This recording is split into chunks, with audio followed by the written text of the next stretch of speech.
Quels filtres à particules ne se bouchent pas? Voici un moyen simple de savoir si le filtre à particules de votre voiture est sujet à l'encrassement. En fait, la méthode est très simple. Il suffit de regarder l'emplacement du filtre à particules. S'il se trouve à l'extrémité du système d'échappement, félicitations. Votre voiture se bouche facilement. S'il est à côté du moteur, il est plus difficile à boucher. Le principe d'un filtre à particules est très simple. Il intercepte les particules fines présentes dans les gaz d'échappement, puis utilise ces gaz pour chauffer le filtre à particules à environ 600 degrés. Cette température élevée provoque une seconde combustion des particules fines interceptées qui sont ensuite rejetées dans l'air. Deux raisons peuvent expliquer l'encrassement du filtre à particules. La première est que le rendement de combustion du moteur est faible, ce qui entraîne une augmentation du nombre de particules fines non brûlées. Cependant, les moteurs à injection directe présentent un mélange insuffisant, ce qui entraîne une augmentation du nombre de particules fines après la combustion. C'est le cas de tous les moteurs à injection directe. Ne dites pas que toute la gamme Mazda n'utilise pas de filtre à particules. C'est une simple technologie. En réalité, il s'agit simplement du taux de compression élevé du conduit d'injection d'air. L'injection par le conduit d'air permet un mélange plus complet de l'air et du carburant. Et ce taux de compression élevé améliore l'efficacité de la combustion du mélangeur, ce qui réduit également les particules fines dans les gaz d'échappement.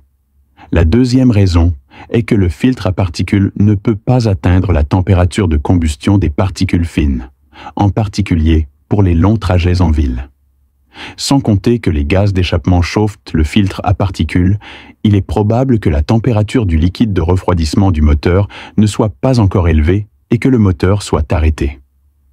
Le filtre à particules ne peut pas être chauffé longtemps et les particules ne peuvent pas être évacuées par combustion secondaire, ce qui continue de s'accumuler. Avec le temps, le filtre à particules s'encrasse. Il existe également deux moyens d'éviter ce colmatage. L'un consiste à améliorer l'efficacité de la combustion du moteur Mazda, mais un taux de compression élevé a pour effet secondaire de réduire la cylindrée et la puissance du moteur à bas régime. Sinon, comment peut-on dire que la Mazda est coincée dans les embouteillages? L'autre solution consiste à laisser le filtre à particules chauffer rapidement.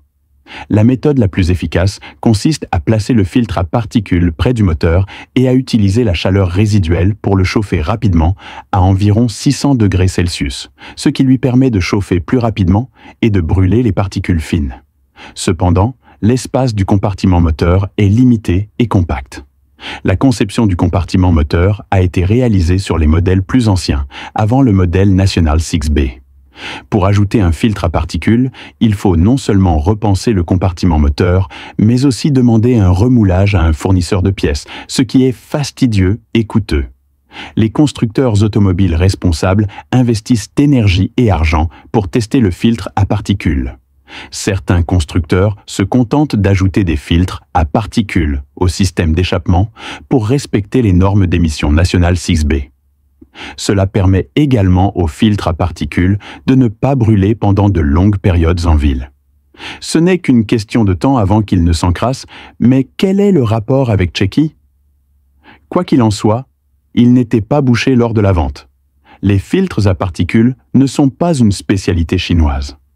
L'Europe impose l'installation de filtres à particules sur les véhicules diesel depuis 2000. Les nouvelles voitures essence après 2020 en sont également équipées. Enfin, je tiens à préciser que l'huile moteur utilisée dans les modèles équipés de filtres à particules doit être conforme à la norme européenne C3 ou supérieure. La teneur en cendres de ce type d'huile moteur sera plus faible. Une fois que les cendres pénètrent dans le filtre à particules, elles ne peuvent pas être recombustées et resteront définitivement bouchées. C'est tout pour aujourd'hui dans le monde de l'automobile. Rendez-vous dans une nouvelle vidéo sur Automobile Channel.